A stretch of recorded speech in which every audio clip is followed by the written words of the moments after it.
Well, hello everybody. Welcome to HCT Beyond Center Stage.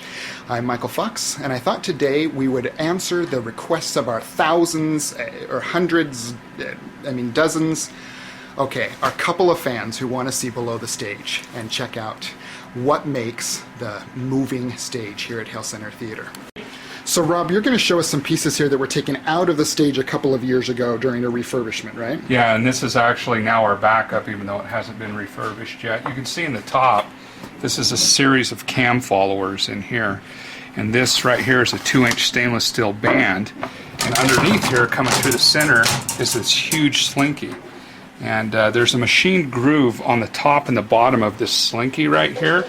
And then these two sprockets. So what happens, as this rotates, these cam followers marry these two pieces together. They stack on top of each other and grow. So on our stage, this will grow to 8 feet tall and collapse into a 12-inch space. Okay.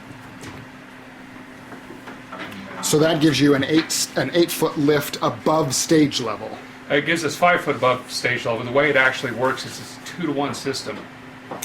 So this lifts the primary structure, and then there's chains that go over the top of that structure and they hook static to the structure below. So as we lift this one, the chains pull the second structure up. So that's what causes it to be a 2-to-1 structure. So it has the ability to travel 16 feet, and it also doubles our speed. Excellent. Okay. And what's this piece over here? This is the spare part that we hope to never, ever, ever have to replace.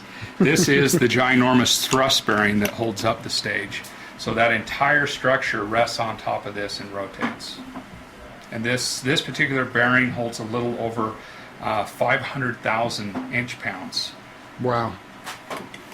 Which I believe equates to like 10 African elephants or something crazy like that.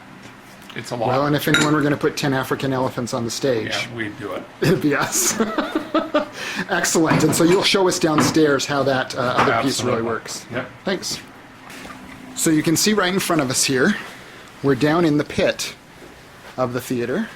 The stage is up at its stage level, so 12 feet up from where I'm standing right here. The catwalks that allow you to get across, cross bridges to the center column and such, are up. And the reason is they're working on maintenance and cleaning the stage today. So we're looking down now at Mr. Rob Kinmont and Kelby Merton, who are down there amongst some others, Alex and Matt, cleaning things up. Rob, how far down is that? It's 14 feet. So 14 feet from where I am. Yep. Okay. So 28 feet below stage level, which is essentially ground level.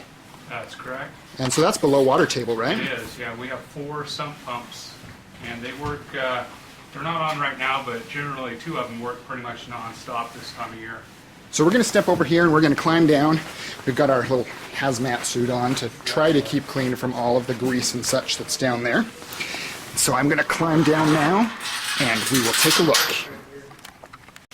So Matt's the brave one down here in the pit without being all dressed up, covering up his clothes. He doesn't mind getting dirty. So Matt, what are we doing today? We are cleaning these spiral lifts in our stage. Okay. These spirals raise to 8 feet right out of this little box. It will push up 8 feet. So that's the piece that Rob showed us upstairs. Yes. That contracts. Yes. Yes, and to clean it, we're basically we do this about 4 times a year, depending on how much we're using our stage. But we just clean we get so much dirt, confetti. I mean, you can only imagine from different shows what we get down here. Sand is the worst enemy. We've used sand on our stage before. Yes, we have. So we're just cleaning the gunk and then just re-oiling it with gear oil. Okay. How often do you do it? It's about 4 times a year. Okay. And a bunch of you work on it. So Rob, how do these pieces actually work then? Like I showed you upstairs, there's 2 separate parts. You have the slinky, we call it, and then this stainless steel band. Inside this magazine are the cam followers, and as it rotates, it marries the 2 pieces together, and they stack. And on this stage, they go about 8 feet tall, and then they collapse into this 12-inch space right here. So it literally just stands on itself. Yeah, as the it supporting stacks on structure. top of itself and grows. How many of them are there down here? It looks like there's maybe 14.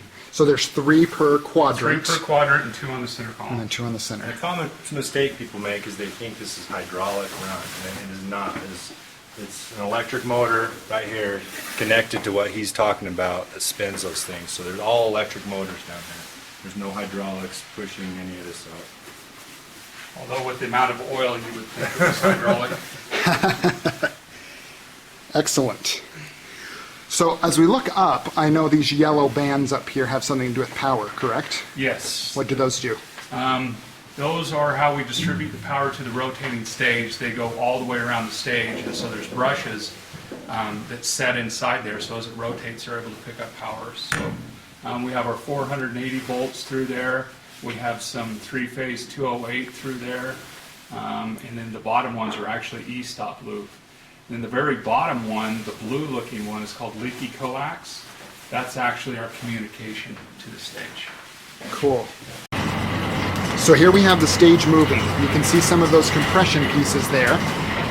And as the stage comes down, there's this cover protecting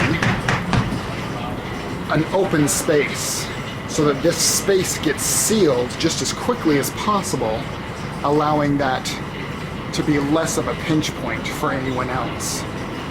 So the stage doesn't move incredibly quickly, but of course you can hear it is really quite quiet. I'm going to hop on it here. So as Rob talked about, this can lift a lot of weight. You can see the chain that he spoke of that makes it so it's a 2-to-1 ratio. And up you come to where you can see and start singing and making noise or whatever else you need to do with the scene. Right along this edge, there's a safety that makes it so that if anything gets pinched in there, the stage automatically shuts off. So it makes it nice and safe, and then the stage comes back to perfect level. Thanks, Jim.